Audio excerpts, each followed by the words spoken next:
E aí pessoal, tudo Fox Walker na área, e nesse vídeo falar sobre o quinto episódio da segunda temporada da série Vikings. Vamos começar com essa análise. Então, pra quem acompanha Vikings sabe muito bem que há vários personagens, muitas vezes alguns personagens secundários são focados também, e cada um tem suas respectivas subtramas. Enquanto isso está acontecendo, há uma trama geral, né? A trama maior que ocorre como plano de fundo.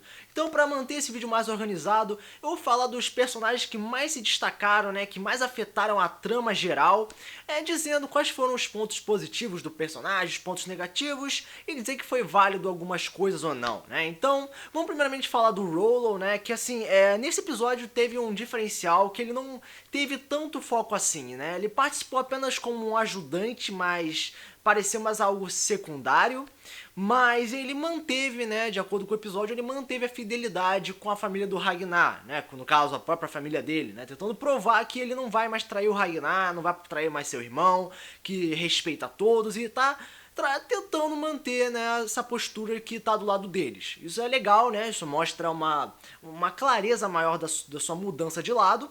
E deu pra ver um pouco do amor, né, dele pela Sig, né, mostrando que eles estão mais juntos ainda, apesar de não mostrar eles se pegando ou falando sobre o relacionamento em si. São apenas pequenos momentos que dizem certas mensagens. Em relação ao Yarborg, nós não tivemos uma menção política nem social.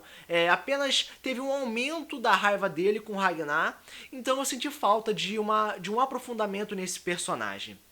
Em relação ao Ragnar, teve a volta da construção do laço dele com o filho, né, porque ele não via o filho há uns 3, 4 anos, né, então finalmente tivemos essa volta, né, essa construção de laço, como também teve a preocupação de, como posso dizer, de adicionar o filho nas questões mais de adulto, né, acompanhar o crescimento do filho com maior presença, colocando ele para sacrificar, né? Colocando ele para sacrificar um soldado para Odin.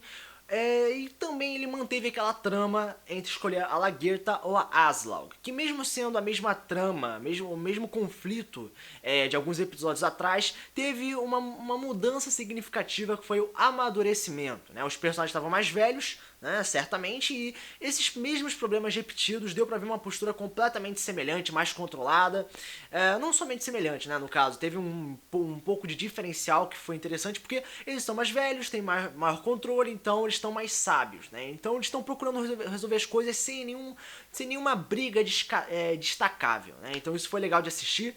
Em relação a Lagertha, ela junto com o Bjorn finalmente foram introduzidos na trama geral, envolvendo o Ragnar, o Yarborg e tudo mais, teve um amadurecimento com seu marido Ragnar, e no final do episódio ela acabou dizendo pra todo mundo que ia embora, né, pra ficar com seu marido, e pra manter o Bjorn em Kattegat. Mas teve um lance meio esquisito que foi a questão dela falar pro público, sabe, tipo, tudo bem, esse é um problema dela, né, que ela quer manter o filho, quer o melhor pro filho, mas tinha necessidade de falar isso pra todo mundo? Realmente não vi motivo para isso, achei um certo exagero, né, um troço meio idiota, então isso tem que ser levado em consideração. Em relação ao Altesten, bom, tivemos uma visão maior da nova posição dele, né, no lado cristão da coisa, que ele se tornou meio que um conselheiro, mais ou menos, do King Akbard, né, ajudando em alguns tipos de situação.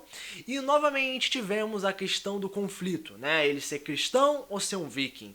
Mas dessa vez teve um adicionamento interessante, que foi a adição de alucinações, né, que ele começou a ver a Maria, né, a mãe de Jesus, começou a ver o demônio, e tipo, cara, o cara tá completamente louco, né, então, assim, aquele mesmo problema do conflito religioso, conflito de crenças, mas com a adição de alucinações, só que dessa vez um pouco mais fortificadas, né, ele realmente tá ficando um personagem meio maluco, e isso, cara, dá pra ver claramente essa mudança, então a questão de amadurecimento também pode ser introduzido no desenvolvimento desse personagem. Em relação ao Bjorn, eu acho que ele foi a estrela do episódio, né? Porque ele foi adicionado finalmente na trama principal, junto com a mãe dele.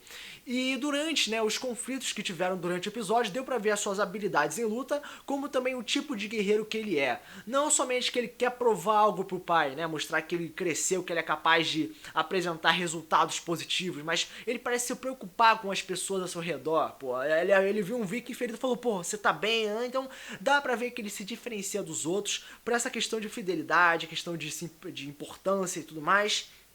E sem falar da sua mudança de postura perante a Aslaug. Porque quando ele era pequeno, né, ele falou que não queria criar nenhum laço com ela, que quase falando que odeia ela, né, que é, porra, quase matando, enfim. Nesse episódio ele se aproximou da Aslaug e fez uma reverência, né, tipo, porra, é questão de educação. Então ele passou de um menino rebelde e baixinho para um cara grandão que respeita os próximos. Então ele cresceu, dá pra ver o amadurecimento do personagem e tudo mais, né, tipo, o tipo de guerreiro, o Bjorn querendo agradar o pai. Então dá pra ver algumas coisas interessantes nesse personagem, porque ele foi meio que a estrela do episódio. Agora, em relação à trama geral, podemos destacar alguns pontos interessantes, que no caso foi uma ótima cena de luta envolvendo o conflito do Ragnar contra o Jarl Borg. Infelizmente tivemos pouco desenvolvimento de alguns personagens e a aparição dos mesmos, né? O Rei Horik não apareceu, alguns personagens que eram significativos apareceram pouquíssimos. A drama da Lagertha, né? A questão do filho, de ficar em Kattegat, eu acho que tá um pouco cansativo, porque tá se repetindo as mesmas tramas anteriores, mas a trama geral foi levemente desenvolvida. Então, como nota, eu vou dar nota 7,5. Se você acha que a nota deve ser maior ou menor, você pode comentar aqui embaixo na área de comentários, como também você pode inscrever no canal, compartilhar o vídeo, ajuda assim o canal a crescer. Então, esse é o vídeo, espero que vocês tenham gostado, foco só que eu me repartir no próximo vídeo, valeu!